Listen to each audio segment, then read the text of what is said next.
I had the stroke in April. I was 70. One minute I was fixing the garden hose, and the next I was on the ground with my right arm numb and my mouth refusing to say anything but a slurred mess. Helen found me. She called 911. She stayed by my side every day after that. Hospital, rehab, sponge baths, pills, the works. She never once complained. Everyone said I was lucky to have her. And I believed it. For the first few months I felt helpless, embarrassed, like half a man. But Helen, she made me feel like I still mattered. She'd read to me in the evenings, play our favourite records, even help me write simple emails when my hand trembled too much. She became my everything. But one evening, about 6 months after my stroke, I woke up thirsty. I reached for the bell to call her, but thought, no, I can do this. I pulled myself into the wheelchair, rolled slowly into the kitchen, trying not to wake her. That's when I heard her voice. She was on the phone, whispering. He won't even know. He never checks the accounts. A pause, then laughter. Honestly, I thought he'd be gone by now. I froze. My heart was pounding. Was she talking about me? She kept talking, voice low and careful. Yes, the house is still in his name, but once the new paperwork clears, it's ours. Ours? Who the hell was ours? I backed away silently, willed myself into the shadows of the hallway, heart hammering like it would burst out of my chest. I sat there in the dark until she hung up, washed a glass in the sink and walked past me, without seeing me. That night, I didn't sleep. Not because of the stroke, but because my life had just split in half. By morning, I had convinced myself I'd misheard. Maybe I misunderstood. Maybe she was talking about something else. But deep down, I knew better. Helen brought me breakfast in bed, scrambled eggs, toast, and that same gentle smile she always wore. I stared at her face, wondering how many lies it was hiding. I wanted to scream, but I couldn't even lift my right arm properly, let alone demand answers. I had to be smart. That day I asked her if she could bring me the mail, just casually. She said sure. I watched her sift through the pile and put a few envelopes in a drawer instead of handing them to me. That was odd.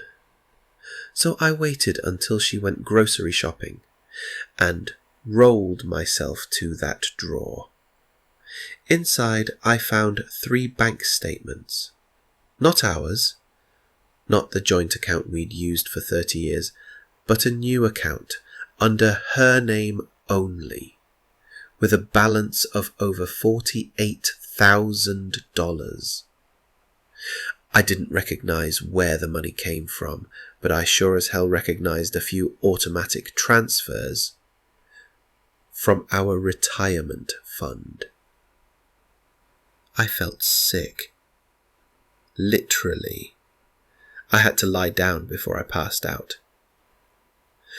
Later that night, I asked Helen if she'd ever thought about selling the house, just to see her reaction. She froze for half a second, then smiled. Why would I ever want to do that? This is our home. I nodded and said nothing. The next day I called my nephew, Daniel. He was a tech whiz and had helped me set up my email years ago. I asked him, under the excuse of wanting to reconnect with family, if he could help me get my laptop working again, voice to text included. He came by, fixed everything, and even showed me how to use a password manager. From that moment on, I started collecting information. Every bill Helen paid, every new envelope she hid, every odd phone call she took in the bathroom, and slowly a picture began to form. There was another man. She'd been seeing him for at least a year, and it didn't stop after my stroke. It got worse. One night I heard her tell him she deserved more than just playing nurse to a dying man. That line haunted me. A dying man. Is that how she saw me now? A burden, a stepping stone to a new life with someone else? I wasn't dead yet, and I sure as hell wasn't going to let her erase me from my own home. I began documenting everything. Every transfer she made, every call I overheard. Daniel helped me set up a basic recording app on my phone. I kept it under my pillow, activated at night when she thought I was sleeping. Her tone changed at night. No more gentle voice, no more careful words. She spoke freely when she thought I couldn't hear. She told him how much longer she had to wait. That once the last legal document was signed, she'd be able to sell the house. That I was no longer mentally capable of making decisions. That she was handling all his affairs now. She was building a case to take everything. The house, the money, the insurance. I was just an obstacle. A waiting game. But she made one mistake. She underestimated me. A week later, I asked her to take me to the bank. Told her I wanted to transfer some money to our granddaughter for her birthday. She hesitated, but I insisted. At the bank, I asked to speak with the manager, in private. Helen protested, but the manager respected my request. I told him everything, even showed him printed statements and a letter I'd written with Daniel's help. He froze when he read it. "We'll put a freeze on any major transactions immediately," he said. Then he looked me in the eye. "Mr. Peterson, do you have a lawyer?" I nodded. I had called Mr. Whitmore, our old family attorney, just the night before. What came next was a slow unravelling. Quiet, careful, but deliberate. Over the next few weeks, I played along. I acted tired, weak, forgetful. I let Helen believe I was fading, just like she wanted. Meanwhile, behind the scenes, Mr. Whitmore filed paperwork. My name was still on every major asset, and now all our joint accounts were legally protected from being touched without my signature. Daniel helped me set up a security camera in the living room, hidden in a bookshelf. I told him everything. He was angry, more than I'd ever seen him. "You're not alone in this, Uncle Ray," he said. "We'll get her." I didn't want revenge, not really. I just wanted the truth exposed. I wanted my dignity back, my name, my home. Then, one afternoon, I got exactly what I needed. Helen brought in the mail, like always, except this time she had an envelope in her hand and a strange, nervous look on her face. She sat across from me and said, "I need you to sign something. It's just some insurance paperwork for your protection." I asked to read it. She hesitated, then handed it over. It wasn't insurance. It was a legal power of attorney form, giving her full control over all our finances. I looked her in the eyes and said softly, "Let me think on it tonight." That evening, she got a call. The bookshelf camera caught it all. She told the man on the phone, "He's almost ready. Once he signs this, it's done. The house is ours." Ours. I sent the footage to Mr. Whitmore and Daniel that same night. The plan moved into motion. The next morning, I told Helen I was ready to sign. She smiled, relieved. But instead of her paper, I handed her a letter, notarized, formal, and very clear. I was revoking any prior permissions she had, freezing shared accounts, and initiating legal separation. Her face dropped. She turned pale. "What is this?" I looked at her calmly. "This is me getting my life back." For the first time in years, I saw panic in Helen's eyes. Not the controlled guilt she wore like perfume, but real, naked fear. She tried to speak, but all that came out was a nervous laugh. "Ray, come on, you don't mean this. You're confused. Maybe you're tired." I didn't blink. I've never been clearer.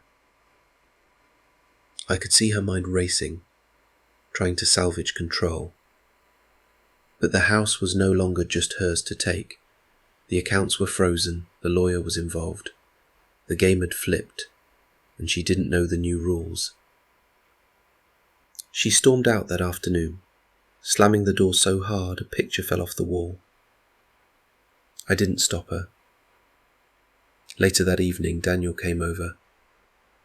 We watched the footage again, the phone calls, the conversations, the documents she'd tried to sneak past me. He brought copies to Mr. Whitmore, who filed for formal proceedings the next day. Helen returned 2 days later. She didn't say a word, just moved quietly through the house. No apology, no explanation, just silence. She must have known it was over. The man she'd been talking to? Turned out he had a criminal record. Fraud, mostly. No wonder she never brought him around. She thought I'd die and leave her everything, and him by extension. But I didn't die. Instead, I sat across from her a week later, in front of a mediator. My voice still shaky, my right arm still weak, but my spirit steady as a rock. I told the truth, every bit of it. The bank records, the audio, the forged attempt to gain power of attorney. She didn't deny any of it. She didn't even look at me. When the mediator asked if I wanted to proceed with divorce or a full financial separation, I took a breath and said no. I want the house. She can have what she came in with. Nothing more. Helen looked up then. Her eyes were wet. Not from sorrow, from shock. "You'd throw away 31 years over this?" she asked. I looked at her long and hard. "No, you did." After the separation was finalised, Helen moved into a small apartment across town. She didn't fight much, none after all the evidence. The man she'd been seeing vanished, probably once he realised there'd be no money coming. Funny how quick love runs cold when there's no inheritance waiting. Her house felt quiet after she left. Too quiet some days. I won't lie, there were moments I missed the life we used to have. The Sunday breakfasts, the quiet drives, the old records we'd hum to in the evenings. But what I missed wasn't her. It was the illusion of what I thought we had. Recovery from the stroke continued, slowly but steadily. My speech improved, my arm regained some strength. Daniel visited often, sometimes bringing his little girl. She'd sit on my lap and ask me silly questions. "Granduncle Ray, are you a robot now?" pointing at my cane. I laughed more in those visits than I had in years. One afternoon I took a walk around the block. First time I'd made it that fast into the stroke. Neighbours waved, some even offered to help. I declined politely. I was learning to stand on my own again. In every way. I don't regret what I did. I don't regret staying quiet, watching, planning. Because had I confronted Helen too soon, too loudly, I might have lost everything.